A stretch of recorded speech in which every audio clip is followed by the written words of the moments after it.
আর এই রান্নাতে অন্য কোনো পানি ব্যবহার করা লাগবে না। দিয়ে দিব আমি হাফ কাপ পেঁয়াজ আর টমেটোর পেস্ট। তারপরে দিয়ে দিব আমি 1 চামচ উঁচা উঁচা ধনিয়া আর কাঁচা জিরার গুঁড়া। তারপরে দিয়ে দিব আমি, যেহেতু এখানে আগে আদা রসুন দিছি, দিয়ে দিব 1 চা চামচ আদা রসুনের পেস্ট। ও কালো গোলমরিচের গুঁড়া, তোমরা চাইলে অন্য বা সাদাটাও দিতে পারো। এই যে এতটুকু গোলমরিচের গুঁড়া দিয়ে দিব।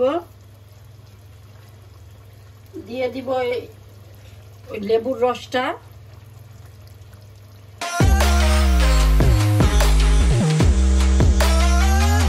আসসালামু আলাইকুম, আমি আরেকটি রেসিপি নিয়ে হাজির হলাম।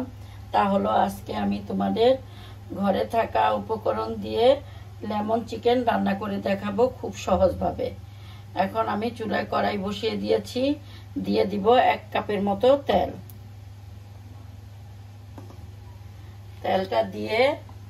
তেলটা গরম হতে হতে আমি এইখানে মাংসটা ভালো মতো ধুয়ে গোলমরিচ আর অল্প একটু হাফ চামচের মতো আদা লবণ দিয়ে মেখে রেখেছি ঘন্টাখানিক। আমার কড়াইটা গরম হয়ে গিয়েছে। এখন আমি মাংসগুলো দিয়ে দিব একটু ভাজার জন্য।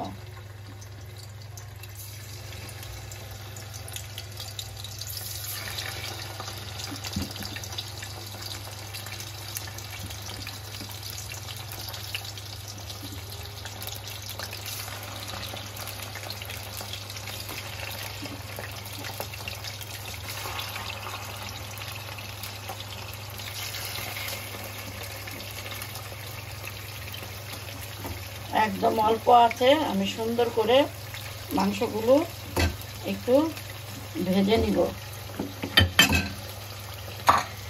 আমি মাংসগুলো ভাজবো আর এইখানে দিয়ে দিব আমি টমেটো। এই সাইজের, মাঝারি সাইজের আমি 4টা টমেটো নিয়েছি। মাংস ভাজার সাথে সাথে আমার টমেটোগুলো ভাজা হয়ে যাবে। চেষ্টা করবে তোমরা একদম পাকা লাল টকটকে টমেটোটাই দিতে। হ্যাঁ, দিয়ে দিলাম। মাংসটা এপিট উপিট ভেজে নিব। One eternity later. মাংসটা ঠিক আমি এদের তেলের উপরে ভাজা ভাজা করব। আর যখন দেখব যে টমেটোর খোসাগুলো, টমেটোটা একটু সিদ্ধ হয়ে আসছে, এই খোসাগুলো কিন্তু আমি এই ফাঁকেই উঠিয়ে নিব। দিয়ে দিব আমি কাঁচামরিচ, অনেকখানি কাঁচামরিচ দিয়েছি। আমি এই তরকারিটা শুকনো মরিচের গুঁড়া ছুয়াবো না, শুধু কাঁচামরিচ আর গোলমরিচের ঝালটাই দিব। আর একটু হোক। আর এরকম একটা গোটা লেবুর উপরের খোসাটা আমি গ্রেট করে নিব আর লেবুর রসটা বের করে নিব। আমার কিন্তু এইখানে বেশ পানি উঠেছে। আর এই রান্নাতে অন্য কোনো পানি ব্যবহার করা লাগবে না। দিয়ে দিব আমি হাফ কাপ পেঁয়াজ আর টমেটোর পেস্ট।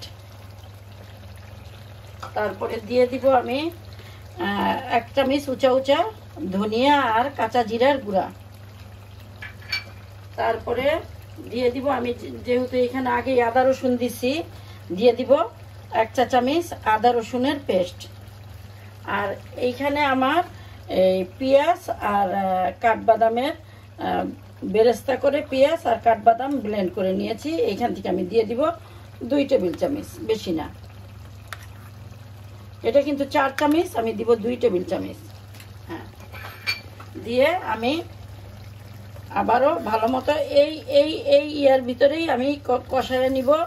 আমি আলাদা করে কোনো পানি দিব না। কষানো হতে হতে আমি এইখানে গোটা গরম মশলা ব্যবহার করি নেই, এই জন্য আমি এখানে গুঁড়া গরম মশলা দিয়ে দিব 1 চামচের মতো।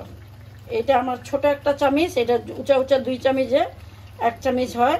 তোমরা খেয়াল করো, এরকম 1 চামচ দিয়ে দিব। তারপরে আমি লবণ যেহেতু মেখে রেখেছি, আমি পরে লবণটা চেখে দেখব যে আমার লবণটা হয়েছে কিনা। আর আমি দিয়ে দিব একটু চিনি। স্বাদের জন্য একটু চিনি, এই 1 চা চামচ চিনি, যাতে স্বাদ, মিষ্টির জন্য না, দিয়ে দিলাম। এখন আমি এটা নাড়া দিয়ে ভালো মতো ঢাকা দিয়ে রাখবো।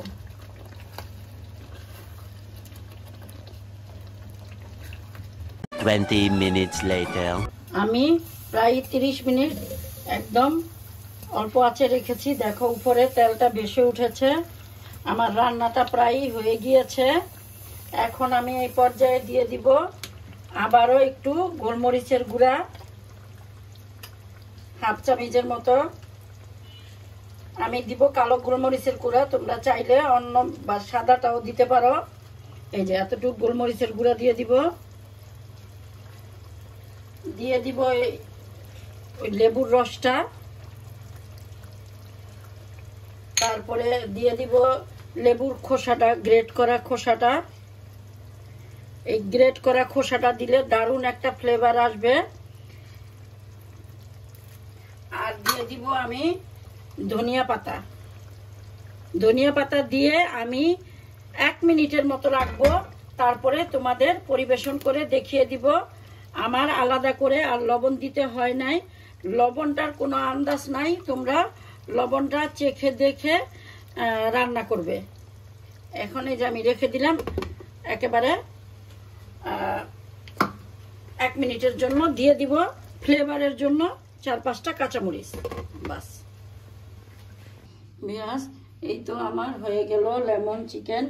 এইটা আমার একান্তই সিগনেচার একটা ডিশ। এটা সবাই খেয়ে ভালো বলেছে।